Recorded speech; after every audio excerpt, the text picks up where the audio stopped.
The idea made sense commercially. After all, Paolo Genovese's comedy drama Perfect Strangers grossed more than 16 million euros in Italy and has been remade 18 times in different countries, including Spain, Mexico, Turkey, South Korea, China, and Russia, entering the Guinness Book of World Records. So why wouldn't it be a hit in one or two more nations?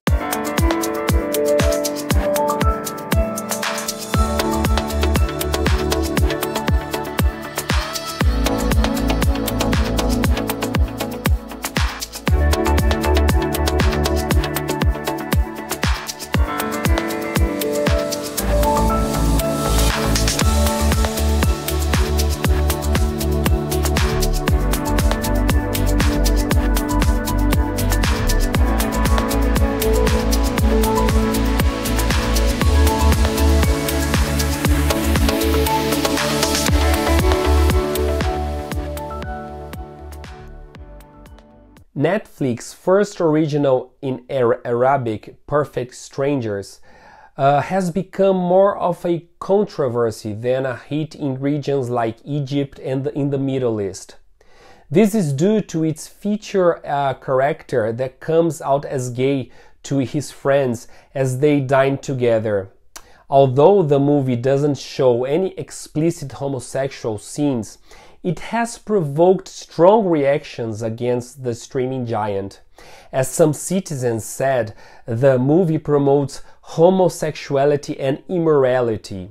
Released in January 2022 in 190 countries, Perfect Strangers, set in Beirut, is directed by Lebanese Wissam Smaria and stars actors such as Egypt's Mona Zaki, Lebanon's Nadim Labaki, and Jordan's Aya Nassar. It's the story of 7 close friends who decide to play a game of true or false around the dining table, exposing the intimate secrets that can be found on their cell phones. Their friends agree to show every call, text, or voice message to one another. The narrative reveals the occasional betrayal among some of the couples, and at a critical point, one message has the effect of outing one of her friends as gay. If it wasn't for the Arabic language spoken by the actors and some Arab food served at dinner,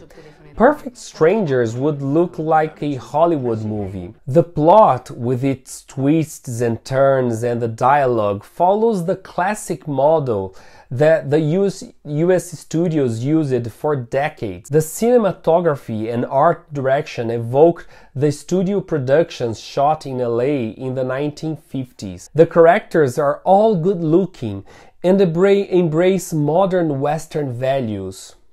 The women drink, are sexually nonchalant. One even takes off her underwear under the table, and are not shy about revealing their infidelity, while the men check for porn on the internet and talk about money and profit. With all these Hollywood stereotypes, one might think that the film could harness some of the soft power in the American film industry and seduce Arab viewers with a piece of entertainment of the kind that has charmed audiences even in China and Russia, places where homosexuality is also a taboo. The soft power of Hollywood films, playing on its ability to seduce rather than coerce, has opened many doors for the United States in the world. For instance, in the 20th century, Hollywood served as a tool convincing neutral countries to support US foreign policy against the Soviet Union. In the 21st century, during a political diplomatic crisis between Iran and the US, the Academy of Motion Pictures, Arts and Science chose the then First Lady Michelle Obama to review the winner of Best Picture of the 2013 award, Argo, Ben Affleck's movie about 6 Americans who escaped the 1979 embassy takeover. Because the movie had enormous appeal to the Middle East audience, the Iranian military commander sought to congratulate Mrs. Obama for revealing, quote, the real nature, unquote, of the award based on political, non-artistic criteria.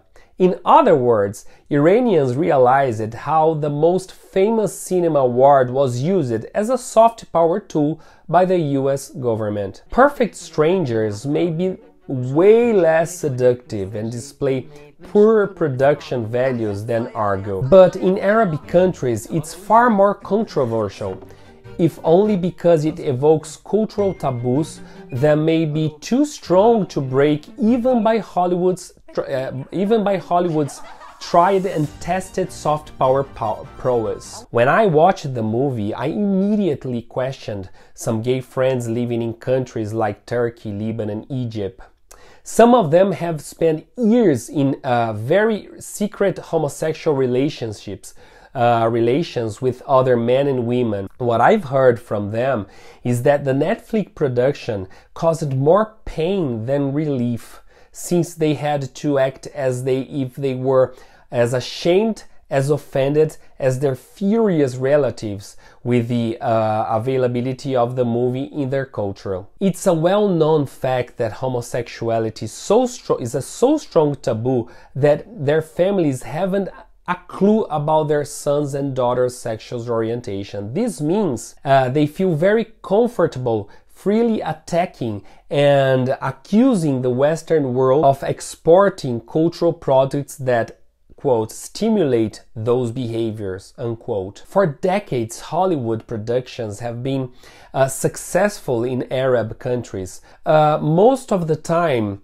the key to success was their ability to adapt the content and dub it into language like Farsi, to insert local jokes and avoid cultural taboos. But Netflix's strategy was risky and clever at the same time. Its first Arab movie was a co-production by Dubai-based Front Row Filmed Entertainment, Egypt's Film Clinic, and Lebanon's Empire Entertainment, shot in Lebanon with Arab actors. It didn't go through local censors and was labeled as non-family audience film only for the region. Thanks to this strategy, it was screened in many countries in the region, unlike Marvel's Eternals and Steven Spielberg's West Side Story, banned respectively for having the first gay superhero and the second for having a transgender character. And despite or because of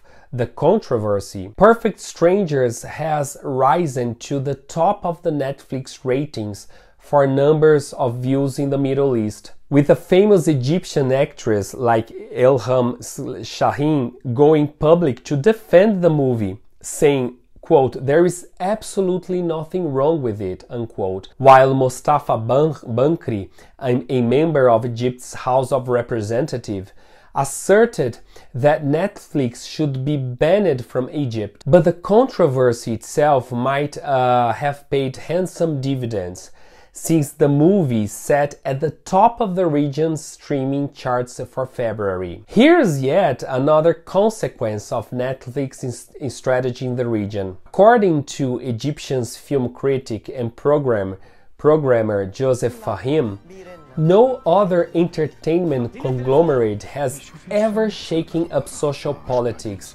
and posed such a threat to patriarchy. Though it must be said that artistic freedom, another conquest attributable to Hollywood soft power, is still far from being a reality in the Arab world. But this isn't the first time that cinema has been used in Egypt as a soft power to seduce the public to accept more liberal and modern values. With a more discreet and subtly artistic attempt, award-winning Egyptian director Youssef Chahine has in the past circumvented government censorship with films exploiting the themes of sex, homosexuality, drugs, and political criticism. In movies like Return of the Prodigal Son from 1978 and and Alexandria Again and Forever from 1989, women with masculine traits and men with mortal hatred of their own repressed desires were always the director found to evoke homosexuality. The filmmaker who won awards in Western festivals such as Cannes and Berlin with his art films designed for a smaller audience attempted to undermine anti-gay culture in his country, but proved unsuccessful. Perhaps this time, decades later, and with a much bigger budget, Netflix can achieve a better result in the quest to make other people's sexuality a perfectly acceptable characteristic among imperfect strangers.